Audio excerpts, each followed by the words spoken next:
근데 한덕수는 큰일 났어. 이제 끝났어. 아니 내가 진짜 볼 때. 이 말년이 이렇게 꼬이나? 진짜 끝났어. 과거 한덕수의 발언이 특검 조사로 다 진실이 드러나고 있어요. 네. 한덕수는 계엄 관련 문건 자신은 받은 기억 없고 나중에 봤더니 뒷주머니 있었다. 이 굉장히 우스꽝스러운 네, 얘기를 네, 네. 했었단 말이야. 네. 그 우스꽝스러운 이야기 다시 한번 좀 듣고 오겠습니다. 비상계엄 선포문입니다. 보신 적은 있으십니까? 네, 이거를 저 비상계엄이 선포되는 당시에는 제가 전혀 인지를 하지 못했고요. 예. 그 비상계엄 그 국무회의, 해제 국무회의를 마치고 네. 그리고 사무실로 출근을 해서 예. 제 그 양복 뒷주머니에 있는 것을 알았습니다. 저때까지는 혼자서 와 내가 애드립 너무 좋아. 한덕수 확실히 내가 똑똑해 그랬겠지. 네네네. 근데 이번 특검 조사로 완전히 거짓말이 다 드러나 버렸어요. 그 대통령 접견실 쪽 CCTV 내란 당일 그 국무회의가 있었다는 네. 그 CCTV를 확보를 했거든요. 근데 그 CCTV에 어떤 장면이 찍혔느냐? 한덕수가 그날 윤석열하고 그 따로 만났어요. 미리 와 있었거든요. 집무실에서 따로 만났어. 그렇죠. 네네. 그런데 따로 만났는데 그 이후에 윤석열을 만난 이후에 여러 장이 묶여 있는 문건 있지 않습니까? 네. 그거 두부를 뜩 들고 집문에서 나오는 게 CCTV에 찍힌 거예요. 와 어떡하냐 진짜. 뒷주머니가 아니라 본인이 났어. 들고 이렇게 뒷주머니. 나오는 게 찍혔어요. 계엄의 밤이야. 윤석열이 만나고 나오는데 이 문건 이렇게 들고 나왔다니까. 서로 사랑해야 합니다. 이렇게. 이게 CCTV 걸렸어. 아 이거 끝났지. 이 끝났어 끝났어요, 이제. 이거. 그리고 오윤혜 너 무조건 면회 가라. 그리고 와. 또 찍힌 게 있는데 네. 다른 국무위원들이 오기 전에 한덕수가 먼저 왔잖아요. 네. 다른 국무위원들을 기다리고 있는 듯한 모습도 CCTV에 찍혔습니다. 아, 이제 끝났어. 네. 자, 그리고 한덕수는 계엄의 밤 때 예. 계엄 반대했고 윤석열이 계엄 못하게 만류했다. 이렇게 이야기를 해왔습니다. 그 이야기를 했던 과거의 영상 다시 한번 보겠습니다. 12월 3일 저녁에 대통령실 도착 이후에 인지하였습니다. 그 자리에 가서 윤석열의 쿠데타를 막지 못했죠?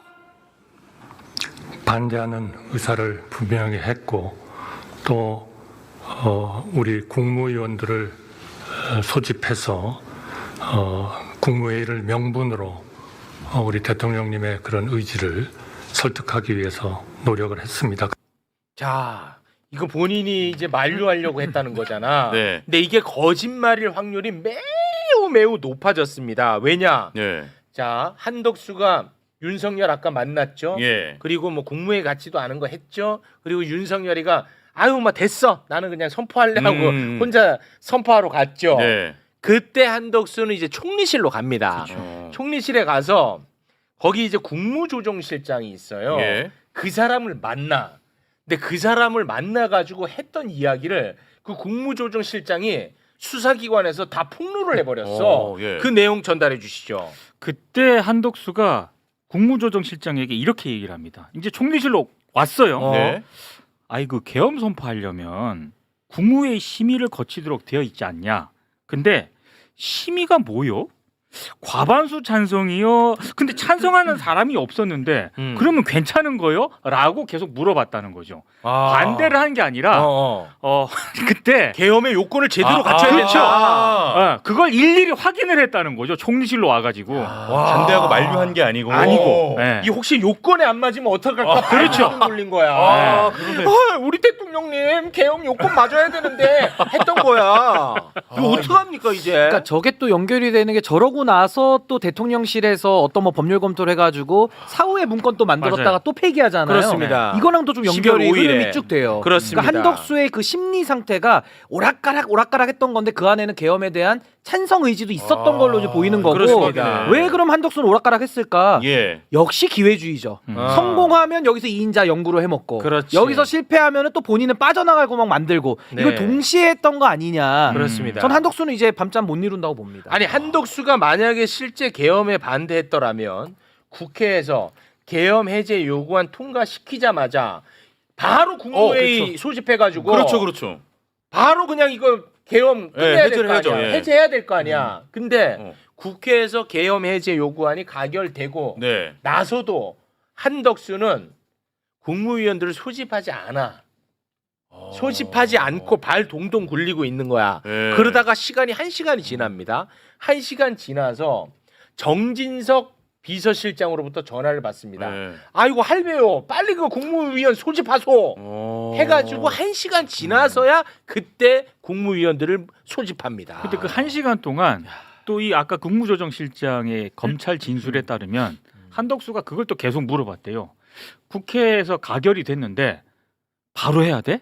어떻게 해야 돼? 막 계속 이걸 물어봤다는 거예요. 그러다가 정진석의 전화를 받고 이제 국무회의를 다시 소집을 한 거죠. 이거 뭐 공모 세력으로 봐야죠. 아니 2차, 3차 계엄의 성공 가능성을 바라고 있었을 수도 있죠. 그럴 수도 네, 있고. 그러니까 이거는 수사를 해봐야 되는 거죠. 예, 그렇죠. 이제 진짜 큰일 났어. 근데 대선 나온 거야, 대선. 한덕수가 제일 위험합니다. 지금 나오는 걸로 봤을 때는. 국무위원 중에는 책임이 제일 크다고 볼 수밖에 없죠. 그렇습니다. 다른 국무위원보다 무엇보다도 총리니까 그렇죠. 제일 책임이 크죠. 네. 근데 저는 제일 이상한 게 뭐냐면 한덕수가 권한 대행할 때 너무 이상한 짓을 여러 번 했잖아요. 예를 들면 헌법재판관 임명 거부했죠. 네. 그리고 뭐 상설특검 요구도 안 해버렸죠. 그냥 법을 막 있는 그대로 어겨버리고 마지막에는 이완규 법제처장까지 임명 강행을 했잖아요. 그러더니 지명. 지명도 하고 그러더니 그 후보 단일화 교체 시도까지 정말 이상한 일들이 계속 일어났거든요. 예. 이제는 좀 이해가 돼요. 아 한덕수라는 인물이 이렇게까지 깊숙이 연관이 되어 있었더라면 네. 그 사후적 행위가 이해가 되잖아요. 본인 예. 살려고 그랬던 거 아닌가. 그렇죠. 네. 이제 그 행위에 대한 전 책임을 질 시간이다 이렇게 봅니다. 요건 형량 계산기. 이건 뭐 말년에 빚 못 본다고 봐야겠죠. 그냥 무기로 하시죠. 그렇게 계산할 하는 게 게. 없습니다. 네. 무한대 곱하기 무한대. 그렇습니다. 어. 자, 내란 특검에 대한 이야기는 뭐 요 정도로 정리하도록 하고요. 예. 김건희 특검도 이제 어제부터 수사가 시작이 됐거든요. 근데 제가 이제 제일 관심 많은 게 삼부토건 주가 조작 삼부토건. 의혹이잖아요. 네. 와, 근데 김건희 특검도 너무 감사한 게 16가지 혐의 중에 삼부토건 주가 조작 의혹을 제 1순위로 생각을 하고 있어. 네. 아, 저랑 이 호흡이 잘 맞아요. 이 생각이 나랑 같더라고. 삼부토건 관련해 가지고 압수수색했죠. 첫 강제 수사를 삼부토건을 대상으로 진행을 했습니다. 그래서 일단 뭐 다들 아시겠지만 삼부토건 같은 경우에는 우크라이나 재정 사업의 핵심적인 역할을 할 것이다. 이런 기대감이 커지면서 원래 주가가 1,000원대였는데 갑자기 이제 5,000원대까지 치솟지 않았습니까? 네. 이때 김건희가 개입을 했는지를 아마 중점적으로 수사를 확대할 것으로 보입니다. 네. 이거 진짜 큰데 사실은 근데 우리 검사님 입장에서 수사하기는 좀 까다롭긴 하죠. 사실은 모든 수사는 범행이 이루어진 직후가 가장 좋은 타이밍이에요. 그렇죠. 큰일 났네. 근데 이미 그 거의 1년이 흘렀잖아요. 지금 이게 작년 여름 때, 작년 봄에 일어난 일이니까 1년이 지났지. 그러니까 그 사이에 더군다나 삼부토건 사무실 압수수색을 했는데 네. 3일 전에 여기 삼부토건이 이사를 했대요. 사무실에. 그러니까 이사하면서 웬만한 거 다 버리고 뭐 다 치웠을 거 아니야. 그러니까 타이밍을 놓치면 수사가 훨씬 힘들어지는 거는 사실인데 다만 돈의 흔적은 남아 있죠. 남을까? 아니 왜냐하면 주식 계좌는 어차피 네. 예탁 결제원 통해서 이렇게 그렇죠. 주식 거래가 이루어질 수밖에 없기 때문에 네. 그 흔적은 남아 있죠. 네. 그러니까 그걸 찾아가야 되는데 보통 주가 조작을 하는 사람들은 자기 명의의 안 계좌보다는 하죠. 차명 계좌를 주로 이용하기 때문에 네. 그 차명 계좌의 실제 주인을 찾는 작업이 있어야 되는 거죠. 네. 근데 근데 세탁을 많이 해도 찾을 수는 있어요.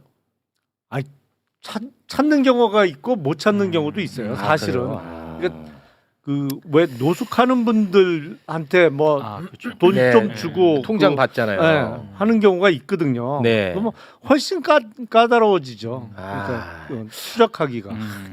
내가 이거 노숙하는 척 해가지고 내 통장 이렇게 빌려주고 내가 슈키 가면 진작에 빌려줬어야지 그러면. 아, 내 김건희한테 빌려줬으면 아니 근데 저는 요 부분에 있어서는 수사의 좀 시기가 늦춰졌기 때문에 이제 증거인멸 가능성은 높아지는 건 맞는데 예. 또 한켠에서는 그동안에도 권력으로 눌러왔었거든요. 근데 눌러왔던 것들이 이제 와서는 더 이상 이제 권력으로 못 누르기 때문에 더 많은 범죄들, 그러니까 주가 조작 범죄에 따라붙는 여러 범죄들, 수사를 덮으려고 했던 직권남용 이런 것들이 있기 때문에 전 또 관련자들의 또 증언이나 또 여러 가지 진술을 통해 가지고 전 충분히 네. 또 입증은 할 수 있으니까 좀 민중기 특검의 의지가 가장 중요하다고 봅니다. 네, 저희가 계속 응원하도록 하겠습니다.